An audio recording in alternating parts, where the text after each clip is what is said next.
It's okay.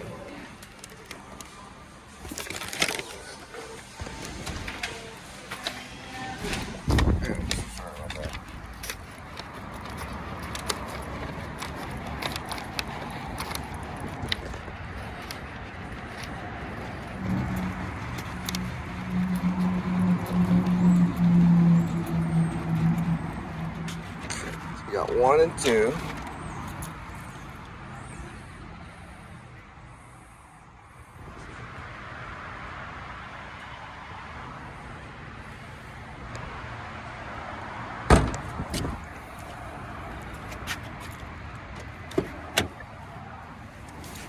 All right, techie tech. Now, we always plug it in right here, which is, I always call it the center. I just do, I don't know why. The center plug. And this goes into this center plug right here. See that right there? If I was plugged in with this phone rather than this phone, if I was plugged in with this phone, which is the phone that you can hear my voice, it'd be silent right now. But you can hear everything that I have to say, and you're going to listen to every word. You understand? Now, this is the top toggle. We're going to tap on it. The bottom left is Google Maps. We're going to Google Maps, and we're hitting CarPlay. We're in business. 6:38 p.m. arrival, 12 minutes, 6.3 miles. Guys, there are a lot of computers out there, okay? Some computers, you can't do anything on them. You can barely check your email. Other computers, you can do anything. You can make a major motion picture. Probably, yeah. I got a computer right now. You can make a major motion picture with it. And I'm telling you, Linda, she's a better actress than any of them. I promise you. I know this. I've worked with a lot of actresses. Linda's by far a better actress than any actress I've even come across. And I put her up against all the movie stars. Yeah, all of them. Robin Wright Penn, Jodie Foster, Sigourney Weaver. Sigourney's good. Yeah, she's not bad at all. Now, Meryl Streep, I might have to go, well, let's try this monologue, you know. But she is good. She's right on cue. And listen, all her good stuff, I'd even film it. You know why? I'm not really, I always tell her, this is a Disney movie. That's what I always say. This is a Disney movie. And she wants to do like a movie directed by, I don't know, Scorsese, or I don't mind Scorsese, but she wants to do a movie that's like, you know, directed by, I don't know, what are the good directors? Brad Sieberling. Yeah. You know, and I'm trying to do a Disney movie. I'm like, we've been trying to do that from the start. I was like, this is a Disney movie. This is for Walt Disney. Like, you got a smile right here, you know? But she's method. I mean, she's for real. She's a very, very good actress. And I think she would be great as Wendy Willows, the Eternal Affair officer in my book. Because I want her rugged, like Robin Wright Penn or something. Robin Wright Wright. Sorry, she's Robin Wright now. But she was rough around the edges. You know, Ellen Bernstein, when she was younger, was rough around the edges. I wanted someone that was kind of rough, that busts these cops, and especially Shep. She busts Shep at the beginning. Now, you don't see Wendy Willows that much. I could probably put her in more of the story later. But she's the reason why Shep Dwight East goes to Alaska, is Wendy Willows. Wendy Willows finds out that he possibly murdered somebody. In actuality, it wasn't him that murdered. It was Daniel Lucius Copex that did it. He used a mask that looked very much like Shep. So he goes off to this brothel. That's an underground brothel. The women wear like angel wings and all this weird stuff. And there's all this dragon stuff down there. That's kind of like a goth brothel. Everyone's dressed up and there's like fog and goth music playing, all this stuff. So it's like they go there and they like it because it's like really tripped out and evil. And Daniel knows about it, but he dresses up like Shep Dwight East to go there. And a lot of them do wear masks that are there. But a camera gets him while he's driving Shep's cruiser. Shep has a cruiser. And he basically, there's a photo that's taken of him as he's driving. And that's the photo that Wendy Willows finds. And she uses that to try to bust Shep Dwight East. His real name is Shepard. And they interview him and everything. And he's like, I don't even know what you're talking about. Like, you hear the interview. You got to see the interview. Well, you got to read the interview. The interview's in the book.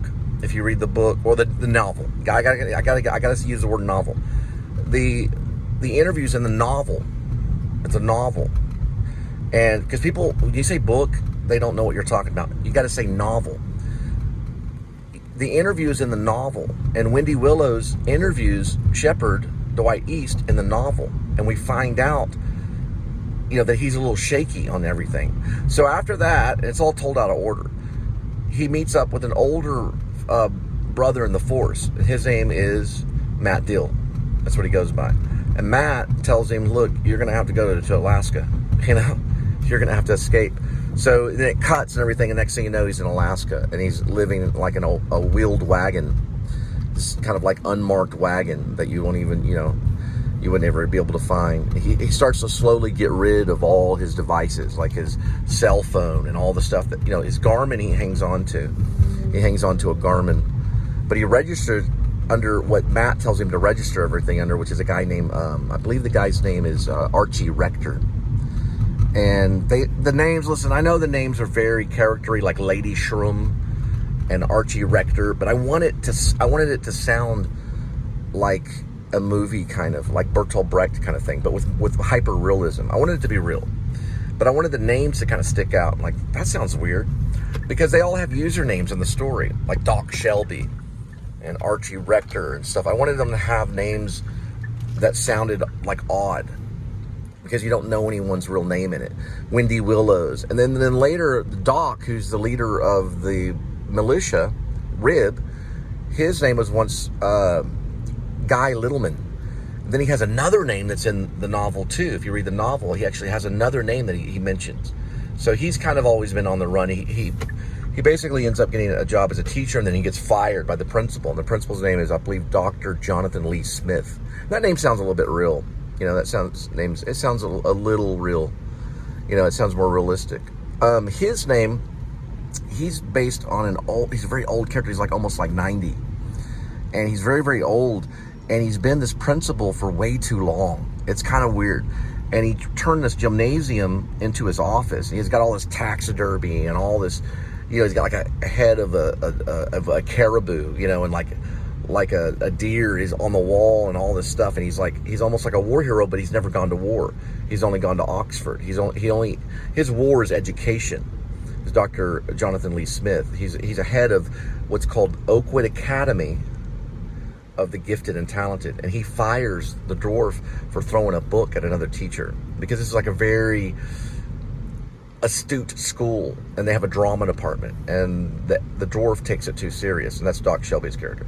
I wanted to see if Peter Dinklage would look at it. Anyway, we're on to this delivery. We got to keep it going, so I just wanted to kind of throw that in there. I'm probably getting ready for a new chapter. So we got rid of 63. We're done 63. Now we got to focus on 64. Like, where are we going to go after the dwarf gets fired as a teacher? The next step eventually is to see how he lives under a bridge, because he's going to move under a bridge. Then he meets a dog. The dog's a German Shepherd. And he calls the dog Doc, because there's a nickname when he was younger. His nickname was Doc. But when he first sees the dog, what does he call him? You guessed it. He calls him Puck.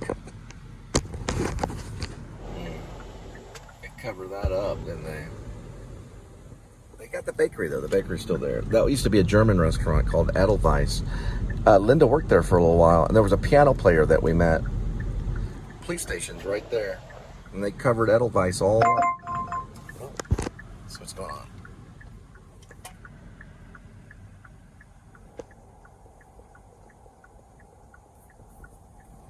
Something to do with traffic. I've never seen this before. Give me a second. Yep, interrupted. We're gonna go in a circle. All right, it's like the Big Ben. Big Ben in UK. Going around in a circle. Oops, on camera. There we go. All right. What is this? I don't know what that was. It sent me a message, but I don't know what it was. Anyway, she worked at Edelweiss right there. for a little while, a few months or a month or something. And then there's a piano player that lived there, and they not lived there, but he played there. He might have lived there too. The place was huge. We met, well, the manager was from Albania. He was kind of mean. He threatened to call the police on Linda when I don't know what happened though. And so I had to kind of get her out of there, like real quick, because there's a police station right there. So we were able to leave, but he was kind of mean, a little bit. He was kind of a little bit mean to her. And I was like, okay, we're gone. Just chill out. All right. Wow, that's a friendly muffler right there. Okay. Yeah. I guess it told me something. I don't know.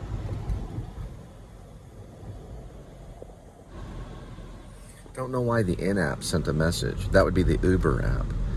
Don't know why. This didn't send a message, but the Uber app did. And that's a little bit distracting. So I didn't get the message, but I'll have to go back and screenshot it. Then we'll see what it said. Some kind of message. I don't know. Why wouldn't that send me a message? Same thing, it's connected. It's the same thing. So we're gonna find out what kind of message they sent, because that can put a little bit of fear in the driver. What we're trying to do right now, what are we trying to do? We're trying to make a movie. Now, we're not trying to make a movie, are we? If we were trying to make a movie, we wouldn't need any of this stuff, would we? Yeah, we would. Ask Sean Penn. Say, Sean Penn, would Cole Spivey need Uber Eats to make the movie? And he'd say, yes, he does. That's right. Why? Because I'm not going to use any Sean Penn's money, because I don't want to die. Right, Kitty? Sean Penn's the closest you're going to get to Dennis Hopper. Nah, well, a little bit. Sean Penn's the closest you're going to get to Sean Penn. Yep. And Dennis Hopper's the closest you're going to get to Dennis Hopper, but you can't, because Dennis Hopper's not on our frequency, is he? He's on a dead frequency. And that's a Sean Penn line from a Brian De Palma movie called, it's not really the line, but it's close. Casualties of War with Michael J. Fox. Brian De Palma. Because he played the evil sergeant in there. Remember what he did? He was real mean. Kind of like a police officer a little bit. I took them babies and I gave them CPR. All right. We're heading on. Yeah, Dennis Hopper was my favorite. He was one of my favorites. I did like Nicholson. Well, Nicholson's still around. He could tell you all about Dennis Hopper if you ever meet him. And it'd say Cole. Whoa. It'd say Cole. Dennis Hopper. There we go. It knocks out all the sound. They do that on purpose. Look at that. Nicholson would say. Robin C. says, leave a door. Please knock on the door. And I'd tell Robin C., I'd say, let's watch the ball game, Robin C. I tell you, Nicholson would say Dennis Hopper was the craziest person on this planet. What is that? That's the right one? Yeah. All right. We'll knock and leave it on the door, probably. We probably won't even do that. We'll just throw it on the door. No, we won't do that. Let's see what we can do. What is this saying? Let's look. Well, the traffic is Uber, buddy. Yeah, I know. We got to take a photo. There it is. Where's the food? I don't know. What kind of food is it? We got to find out. That's the mystery.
All right.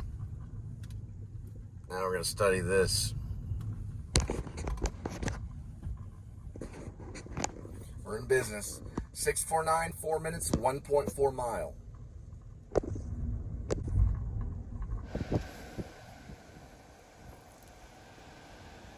I like to see all their hiding spots.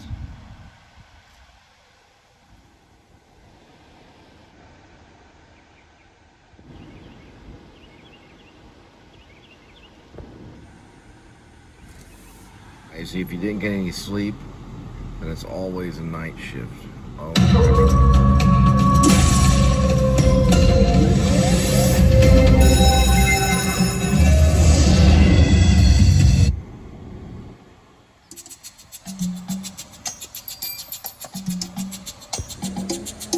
It's got to be done in one take.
Sharon S. says, leave at door. Please leave on the wooden bench.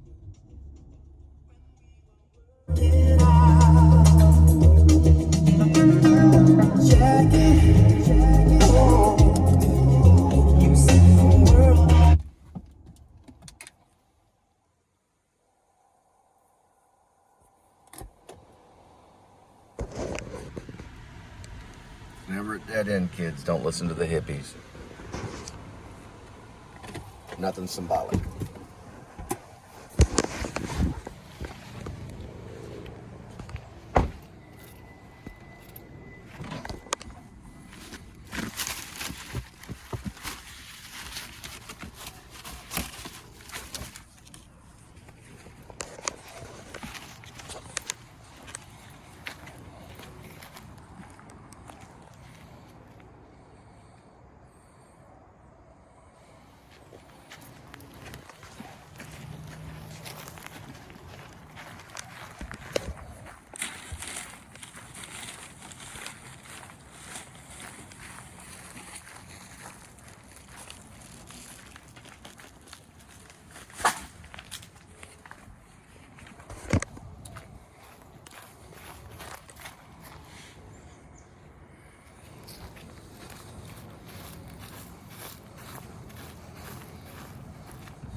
6:59.6, 2 miles.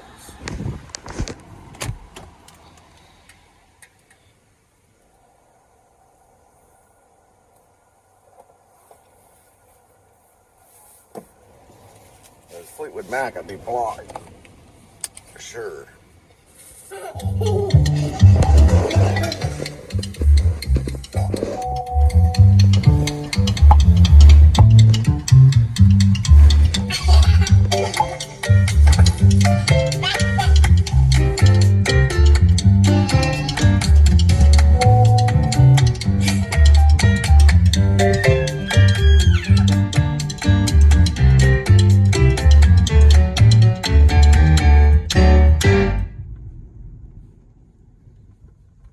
You ever seen the Pledge? You know the scene where the killer has a little chocolate. Here's how to never have to worry about money after a car accident.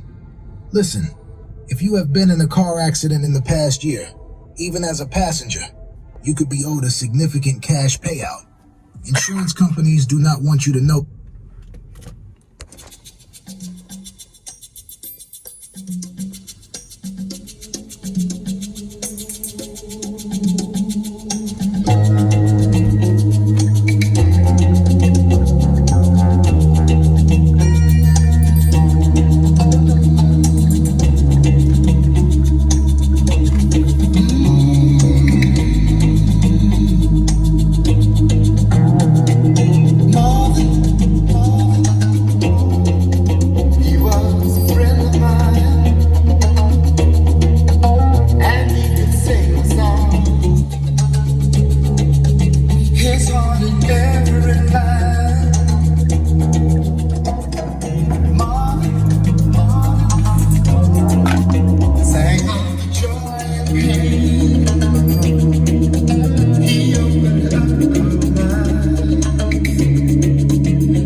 we correct? We are.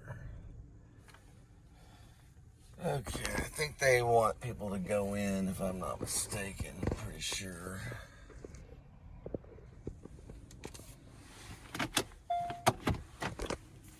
Let's see.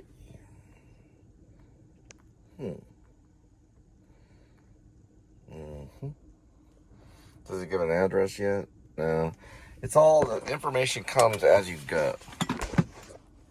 So it doesn't, they don't, some of them would give it to, I don't know if you can find all the information, but I think once you verify it, then it gives you the other information. That's the Jack in the Box, and that's the person. So we'll find out.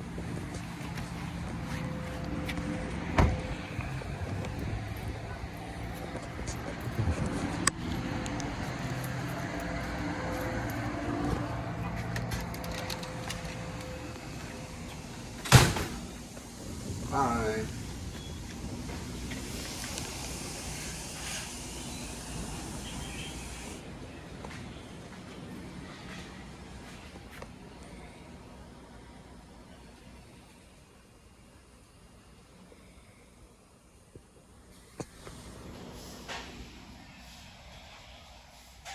What I'm looking at now, I guess I'm gonna need a drink, but I'm trying to see if you can see the order. How do you verify it? There it is.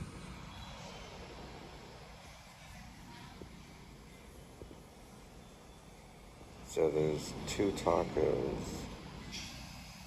Combo, yeah, the combo means drink. Okay. And we're gonna get information on this.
They didn't say anything to me at all. I thought that was kind of rude.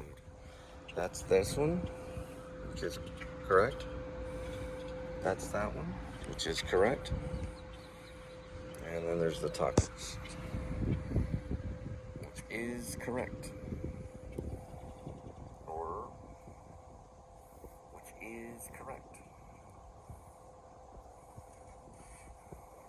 Complete.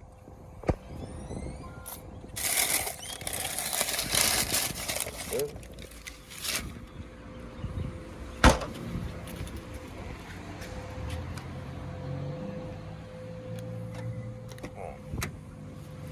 I'm gonna check something real quick. I'll check it in a minute.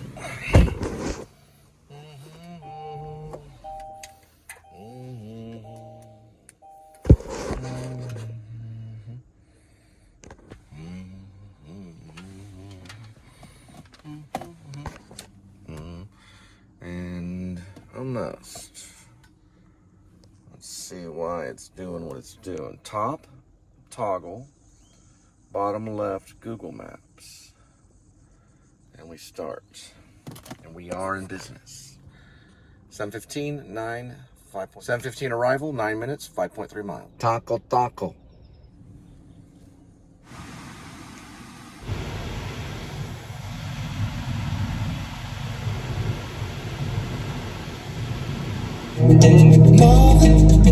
I would probably say 1984 in Commodores, which is the night shift. That's what I would say. Let's listen to it. It's hard in every line.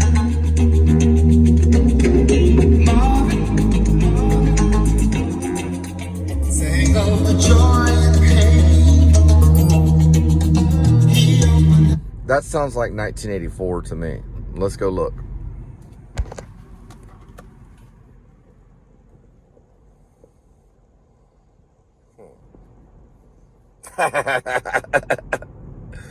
So the song is known as Night Shift. It's an iPhone SE. Night Shift is correct. There is a song by the Commodores. You missed it by 1 year. Oh man, it's always 1 year. $60 in the press of a button, Dad. It was just $60 in the press of a button. That's all I needed, Dad, was $60 in the press of a button. I missed it by 1 year. 1 year, dang it. Ratchet, we're going to watch the ball game. We got the vote. We're going to watch the ball game. Let's watch the ball game, Nurse Ratchet. We're going to watch it. We're going to watch the ball game. Here we go. Let's go is what my dad does. He plays a song over and over. You know why? Because they're from the 1949s.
Wow, those Koreans are brilliant. It fixed itself, look. They just pop in there and they eventually work their way out.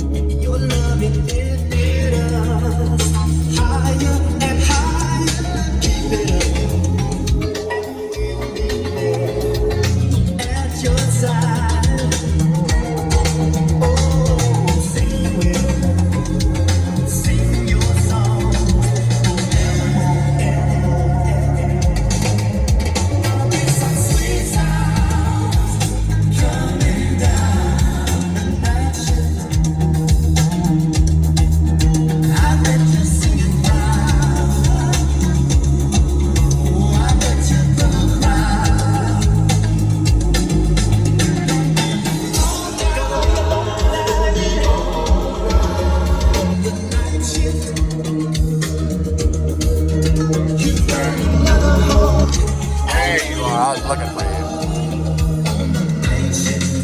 Little Monday.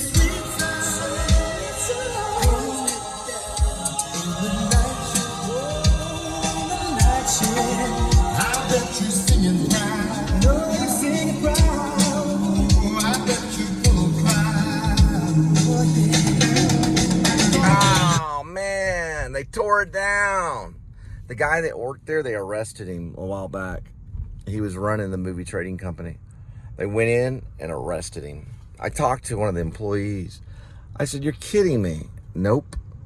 They walked right into that movie trading company and arrested some dude that was managing that right there. Now it's gone. They had it going on for a while and went out of business.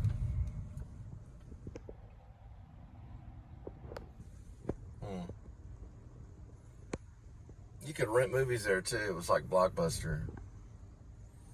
Jeez. I wonder what he did. I had all these theories.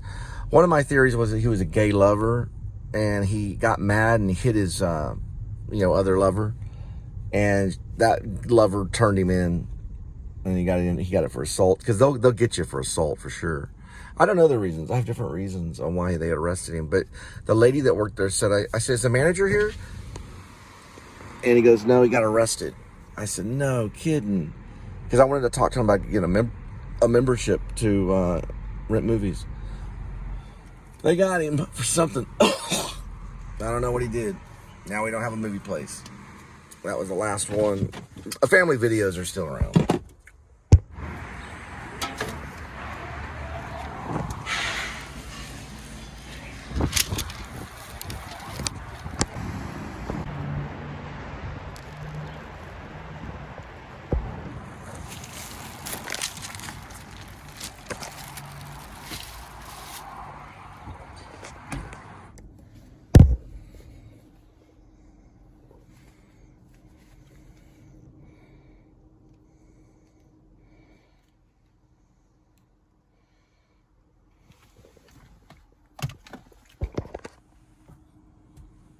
We're in business. 7:30, 8 minutes, 4.9 miles. Peanuts. They're sweet and spicy, just like I like them. I can't help myself. If you've ever been curious about futures trading, click the link below to sign up for free. Trading in futures and options carries substantial risk of loss and is not suitable for every investor.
seems like yesterday when we were working out. Jackie, oh, you set the world on fire. You came and gifted us. Your love it lifted us higher and higher, and we'll be there at your side. Oh, sing your song forever. Gonna be some sweet times coming down the night. I bet you send it out. I bet you through the crowd. Gonna be a long ride home on the night shift. All right. That's originally Country Club Drive right there. My friend Channing Freelove, who got her head blown off. She was shot multiple times in the head with her best friend Melanie for owing $3,000 to the Mexican mafia selling weed. She's killed by two black guys that are in prison for the rest of their life. They'll die in prison. They will take their last breath behind bars. For sure. They were very lucky, very fortunate that Channing was a Christian, or she would have gave him the death penalty. Nobody wants the death penalty because they would have made it real hard for them to die. They got it easy now. Well, probably. They probably got used to it by now. They probably read the Bible. They probably feel okay about doing it. We're about to pass the cross street of where Channing Freelove lived. And I dated her in high school and a little bit in college, and I was the one that told her, hey, listen, get a real job. You know, get a real job. She goes, I can't afford to do a real job right now. I've got to pay for this TCU stuff. She lived right off of Tree Haven, right there. Right down that road. To the moment of her death. She went to TCU.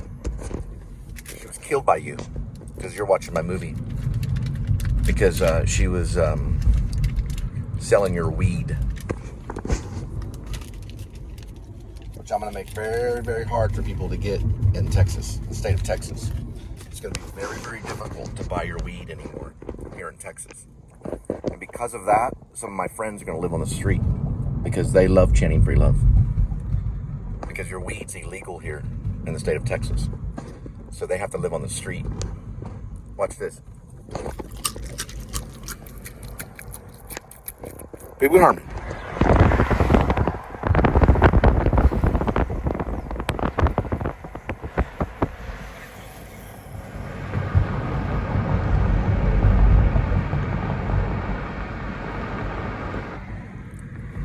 And if they can't buy their weed and their marijuana, then they can't feed their families. So their families are going to live on the street too. All for shooting one girl from TCU a long, long time ago. A very long time ago. They blew her head off with a gun. There's nothing more cruel. I can't think of the details of it, but I found out from an inside voice that she was moved from that car. She didn't die in her car, neither did Melanie. The information was given to me through Facebook when I was doing a story on Channing Freelove. She was moved from that vehicle. She was taken to a second spot. Cops do the same thing. They'll try to take you to a second spot before they kill you. The police are corrupt in Fort Worth, Texas. She was supervised. The execution was supervised by a Fort Worth police officer. I have underground news on that. He's no longer a police officer. He's retired. His wife hung herself in the closet. She found her, he turned himself into a transvestite, but he found her in the closet. He goes by a woman's name now. Most cops are, you guessed it, they're little cops. They're part of a sodomite nation. You ever heard of a sodomite nation? It's in the Bible. There's such thing as a sodomite nation. They belong to it. So does my cousin Robbie. And they're all going to fry for it. It says it in the Bible, you'll fry for that. Sexual immorality is what that means. Sodomite. Sodomy is sexual immorality. And that's what cops belong to. All of them. They belong to that nation. And they supervise the killing. And they catch him, though. He's still around. He's a transvestite. If they catch him, they'll give him the death penalty. He supervised the killing. He was a police officer. He left the force, retired. Lots of money from the Mexican mafia.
Actor friend, James Gilbert. He's in very close to Hollywood. He actually is a good photographer. He's a still photographer right now, or he has done it. But he lives. He was in Los Angeles. That's all I remember. He's a really good actor. He's a stage actor from Texas Wesleyan University. Very, very good. He worked with the Rat Carpet Theater Group with Brian Beck and I, and Amber Kelly, and then a chick I don't remember her name. She had a farm somewhere.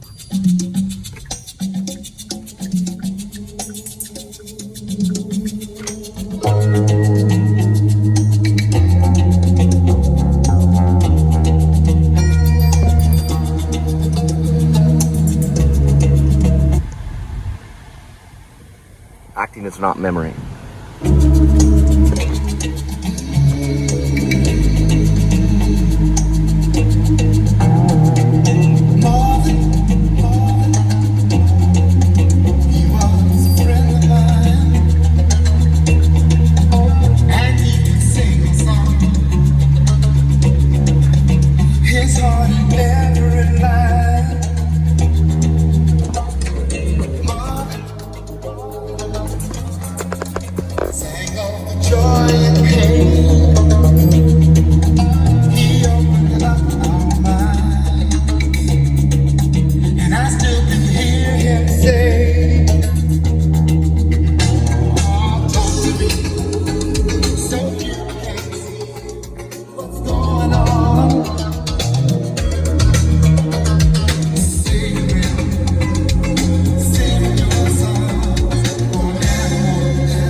thing we want to do is get a breadcrumb trail. So the breadcrumb trail lies here. That's the first shot you want to get. Okay? See it? You can't really see it. So what we're going to do is we're going to zoom a little bit like that. And we're going to try it again. Can you see it? You can kind of see it. So we're going to zoom a little bit more. That's the 3-point zoom right there, or 3 zoom. Yes, we can see it. All right, that's a breadcrumb trail, just like Hansel and Gretel. We can also get it, I think, through here too. That's our clue. Got it? Now, I want to do this so I can make a photo of it.